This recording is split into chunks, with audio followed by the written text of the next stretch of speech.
Most contractors think that if they work harder, land a few bigger jobs, and just hit that next revenue milestone, then their cash flow problems will automatically disappear. But what if that thinking is actually what's holding them back? Too many contractors are stuck in a cycle, making good money on paper, but yet constantly scrambling to find some cash. Today, we're diving into a story of a real contractor who hit a financial breaking point and had to completely rethink how he ran his business. We'll talk about the wake up call that changed everything for him, as well as some of the lessons you can use to avoid the same mistakes. Welcome to the Contractor Success Forum. I'm Wade Carpenter, the Carpenter Company CPAs. With me, Stephen Brown from McDaniel Whitley Bonding and Insurance. Stephen, you worked with countless contractors over the years. You ever see a contractor that looked successful on the outside, but behind the scenes, they're barely staying afloat? It's a perception that kind of turns into a reality. And I kind of know where this case study's going.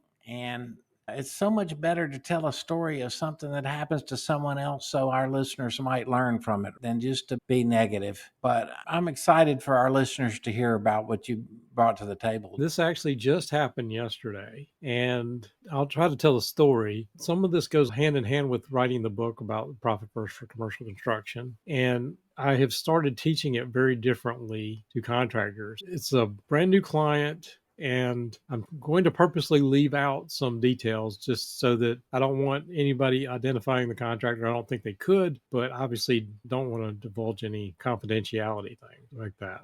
Fair enough. It was a sort of an epiphany for me as well. It's like forcing profit.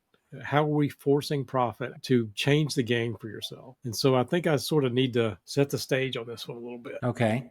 Took on this contractor, been around for several years. About 2 months ago, they hired a new chief operating officer and brought him in, and they realized that they were not where they needed to be on the accounting side. So they hired me about a month ago. And so my team has been working with them. Long story short, quite frankly, these people are completely insolvent. And I hate to be so blunt about it, but that's the truth of the matter. Very deep in debt, and started going down the road of having these pay by the week loans that cost so much money, and took on a very expensive COO and hired us. They came to me through Profit First. The COO was trained in EOS, the entrepreneurial operating system that Rob Williams used to talk about a little bit, which I know some about. But essentially, they had a huge outgo on just paying their notes payable, just coming up with the notes payable. And they've been losing big dollars every year, and sort of in the brink of, we need to change the game. Compounded the whole thing by an owner is paid fairly well. She's very, very smart, but likes to travel and likes to eat very well. And I think you and I have had some conversations about owners that we just want to say, sometimes if you will just make some changes in your life and just get your company to a certain point, maybe you can get there one day. Yeah, you're supporting a false front. You're living beyond your means, and it's something you prefer not to deal with. It generates debt and it generates problems. And I know that's just the beginning of this story, isn't it? What's sad is that this is a very well-known contractor that has a great reputation. And that's what I was saying in the intro. You can appear to have everything together, but you're this close to being completely out of business the next day. And this is the type of situation we're talking about here. And so that's where I want to get to, where I was talking about one of these light bulb moments. There's some epiphanies that I had as well as he had as I go through the story. I was working with him, and we wanted to implement Profit First. So I had a meeting with him as well as the owner. And again, with my book, I'm teaching it in a way that Mike McCallum did not teach, as well as it was a derivative book by Sean Van Dyke, and they're both wonderful books of great teaching. But I have come to the realization that contractors need to know exactly where they are. So I'm approaching like, hey, let's get this started. But in my book, as well as the way I approached it with these people, is number one, you need to understand your job costs and cash flow, which I, in my book, start talking about job expenses, or as opposed to just the materials and subs. But that is cash out on your jobs because you have a job. The other thing is the overhead, and everybody always preaches about overhead. They don't know what it truly costs them. And so we walked through an exercise of, yeah, you can approach overhead from a profit and loss standpoint, but what is really cash out? And in this particular case, cash out is also going out to pay all these notes payable and tens of thousands of dollars every month, just covering notes payable. So you can imagine what that strain is putting on their cash flow. But if you take a traditional overhead approach from the profit and loss standpoint, you're not taking into account what that operating expense account has to cover. And so I very vividly showed them that where you're at is, it actually turned out to be like 113% of every dollar that came in needed to go out. And obviously that is not sustainable. They had this sink in a couple of weeks ago when we had this meeting. And then we started talking about cash flow. We started putting together a cash flow projection. And part of what they were started doing, they, to their credit, they did start taking like, where can we cut our overhead and where can we get some cash flow? And again, that's where the COO, he came from a very different industry, which I was surprised, but he's asking some really good questions. What I'm hearing you say in this actual case study is that first order business was explaining the concepts of profit first and then doing an analyzation of exactly what is the percentage of loss that you're incurring and what you can do to turn that around. Right. 113% does not sustain itself in any way, shape, or form. My first reaction too is by running these cash flow projections, you're giving that COO some ammo to help renegotiate some of this debt. If you can prove that the cash flow is coming in, that's what any lender would want to see. To that point, quite frankly, this is such a bad situation. Nobody wants to renegotiate. No traditional bank would take this. Right. And what came out of it, there was a few epiphanies from their standpoint, as well as this is one I had many years ago. Like, we can have all this profit on paper. And that's why I really have taken to profit first and teaching contractors this, is that if you're so worried about paying taxes at the end of the year and you go buy a truck on December 27th every year just to write it off, and then you still got 5 years of payments on it. Yeah, you got the expense, you took that up front, but your cash flow is going to suffer for the next 5 years, right? The epiphany that I had many years ago from a cash flow standpoint, which sounds like the complete blinding flash of the obvious, is that the only way you pay off debt is to have profit. And I know that's probably the simplest, stupidest thing I could say on here, but it is a realization that contractors do not have. It's about the profit. It's not about the sales. If your sales are bleeding 100% cost, that's not the answer. Again, if you look at the P&L, it was still negative, but it was like 103%. Or, but if you look at the cash flow effect, it was 113% that were behind. When I said that to him, I think there was a light bulb moment. Not that they didn't get that, but it sort of hit them in the face. I want to tell the story. I don't know if this is a good thing or bad thing. I guess we'll find out. I thought this was a very interesting approach to it. They were negotiating a job. They had an owner that actually offered to, if they cut their price, would pay them cash up front, their profit, and then they would pay their costs as they go. I don't know if you can follow where I'm going with this. They're like, okay, we got $275,000 up front. What can we do with that? My first inclination is that, okay, number one, you're not going to be covering anything else but your job costs or job expenses, job X, as I call it in my book, from a cash flow standpoint. That's all you're doing. Number one, you've literally cut out about 10% of your profit on a $2.5 million job. So you just cut $250,000 of profit. And whether I would have told them to do that, they had already done it, number one. So the idea is, what is the smartest approach to taking this cash and moving forward? So are you following the story? Yeah. And I think I know where you're going.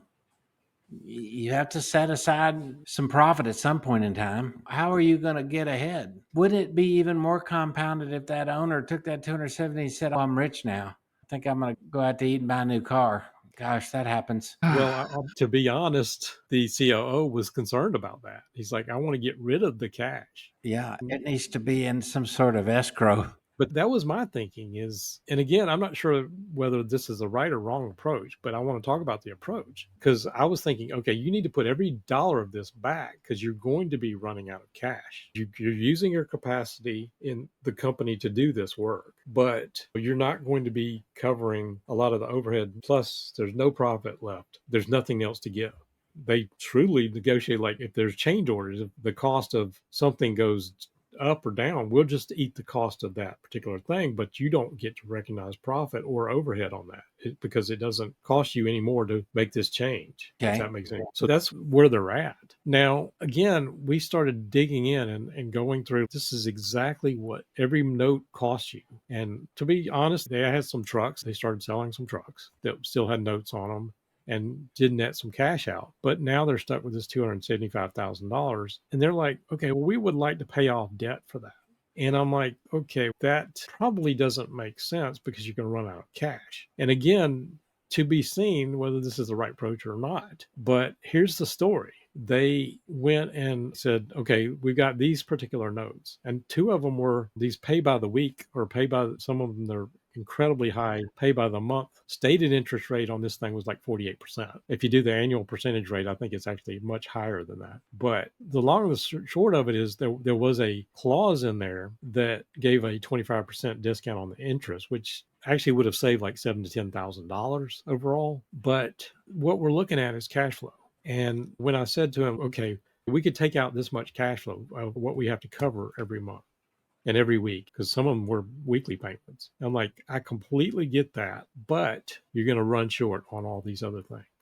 And to be honest, they were also approaching it. I've said it, like, we always need a bigger boat. It's like if we just get the revenue to the next level. Now, here's where we take a little twist in the story, if you're still with me. I'm just spellbound. Okay. So, to his credit, he's like, okay, I don't want her to spend this money.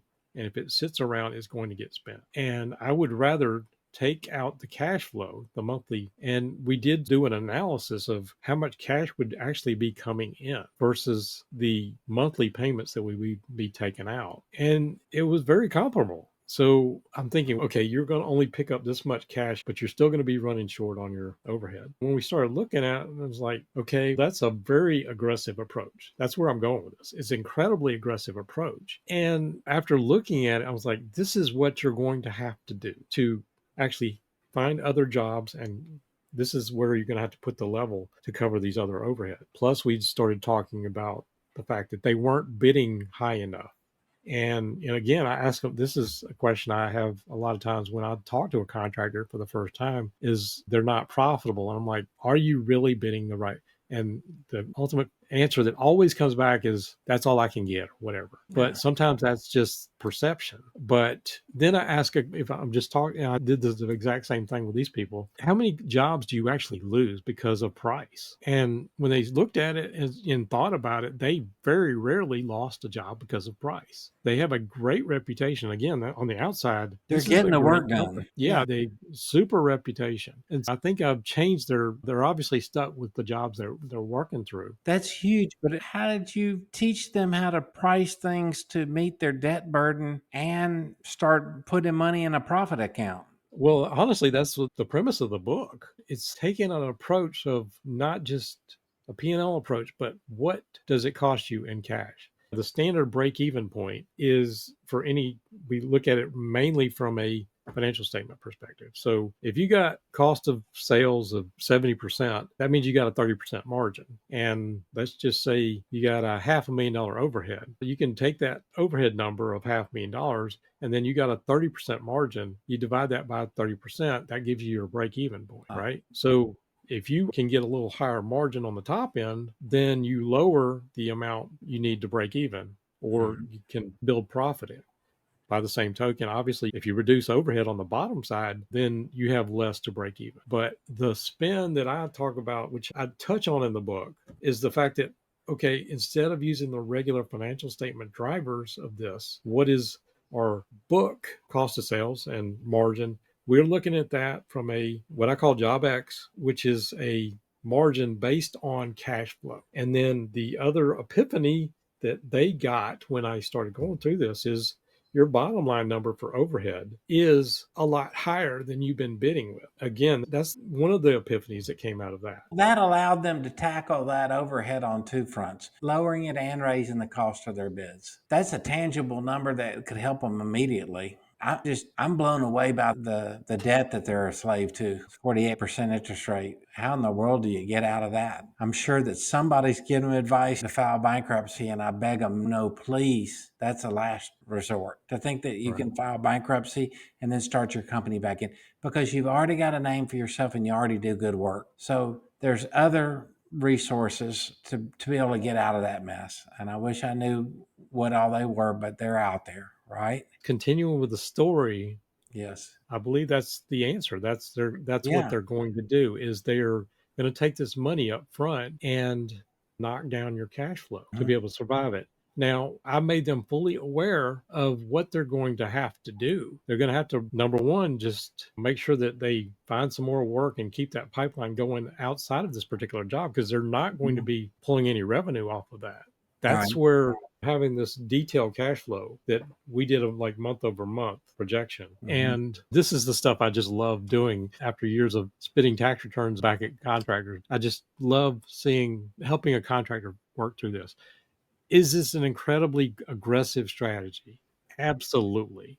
Is it the right one? To be determined. When I thought about this, it's exactly the same thing that Profit First tries to do is we're going to put some guardrails around the fact that we're going to have profit in Mhm. cash at the end of the day. It's just a different way to go about it. So that's what I was saying, forced profit. And he's forcing his hand because he has no other ability to get other financing unless he goes down this path Mhm. of these very expensive loans. That's such a good analogy, Wade, because the same things that caused their decline, when reversed, can cause that decline to turn around for the better. Slowly, but surely, incrementally. You can't always fix something immediately overnight, but there's always the opposite of the worst possible news. There's always something that you can do. And it's so reassuring because both of us have seen so many of our clients just go under. They were too frustrated. They didn't have the skills. They got into problem. They didn't get good advice. I'll say this, hiring that COO and hiring you was a good step. And you'd say, why?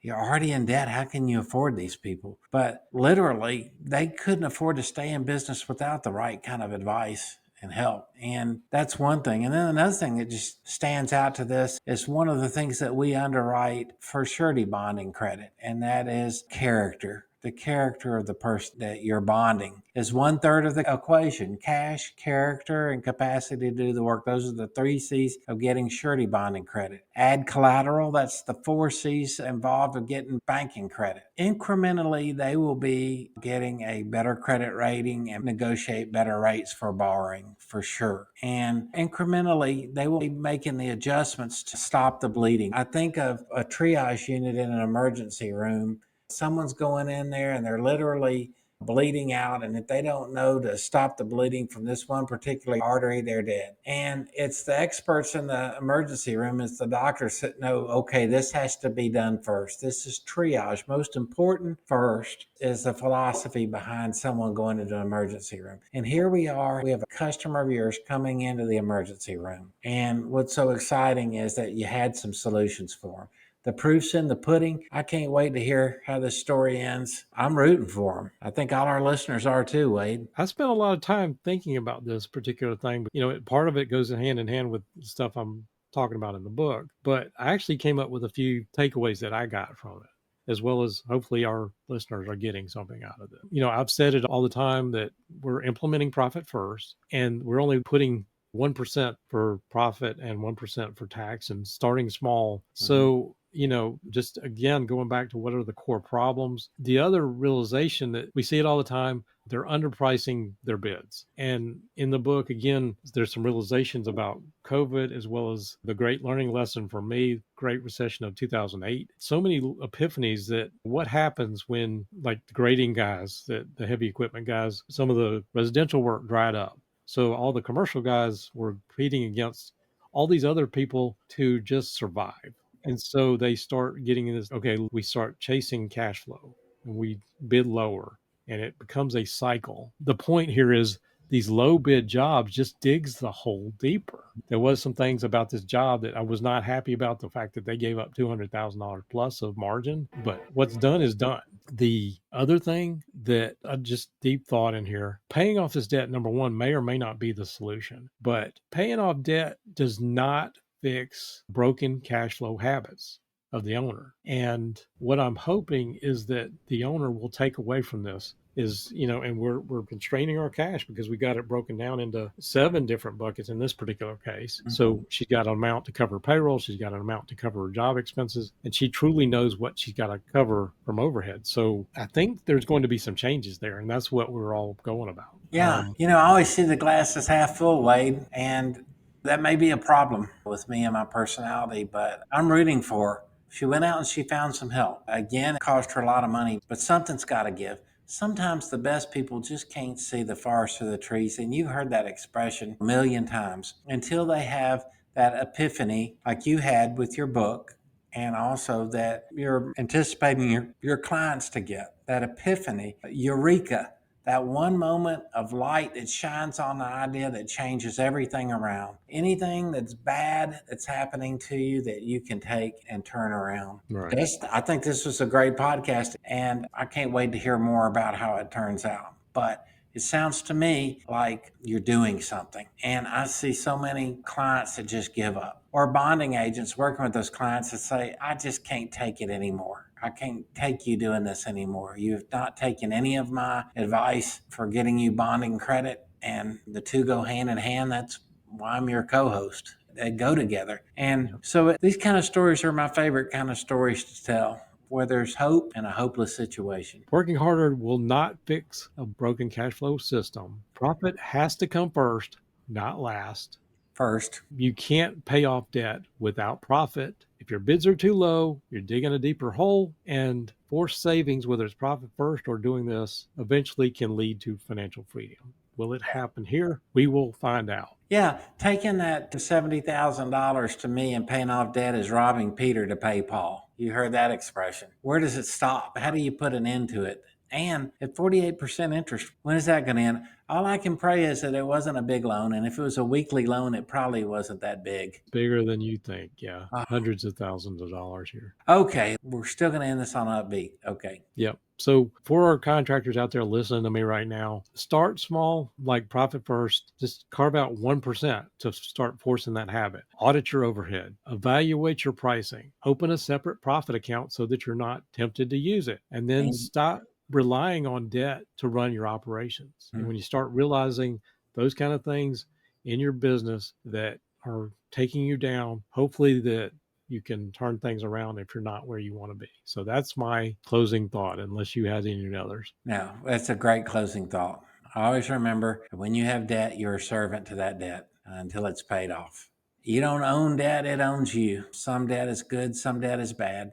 Yeah, debt leverage properly can help you grow. Improperly can. And again, this is a situation where I didn't really tell all the story because some of it was understandable. There's some things that happened, but for our listeners, I hope you may have taken some things from this episode that made you think about it. If you did, we'd love some comments below. If other epiphanies came to you, we'd love to hear about it as well, or any other topics you'd like us to talk about in the future. But with that said, if you're still with us, we appreciate you. Please like, share, subscribe, do all that stuff. Again, if you have any thoughts, let us know. But if nothing else, we will see you on the next show.